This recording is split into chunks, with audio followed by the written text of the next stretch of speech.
My boyfriend's mom called me a cringe high school dropout and mocked that I'd spend my life folding clothes for people like her. You know that feeling when someone looks right through you, like you're less than nothing? I'd just been called a cringe high school dropout who'd spend her life folding clothes for people like them.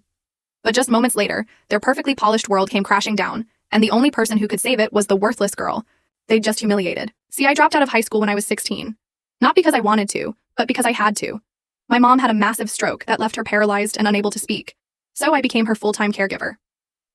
3 years later, I was working at Target, making barely enough to cover her medications, and I was dating Chris. He was amazing, but his family, well, that was a different story. He finally convinced me to meet them for dinner. My stomach was churning because I knew exactly how people like them, wealthy, educated, privileged, would see me once they heard the word dropout. His mom, Helen, opened the door. She was wearing pearls and this frozen smile that faltered the second she saw my department store dress. "You must be Sarah," she said, stepping aside without offering a hug. And his father, Robert, just assessed me from the living room like I was applying for a job I'd already failed to get. Once we sat down for dinner, Helen started, "So, tell us about yourself. Chris mentioned you work at Target." Her tone told me she'd already made up her mind about me. I told them I was a shift supervisor trying to sound professional, but Robert cut me off mid-sentence. "And you're planning to go back to school, I assume? Community college, perhaps?" I tried to explain. "Actually, I'm not sure about college yet.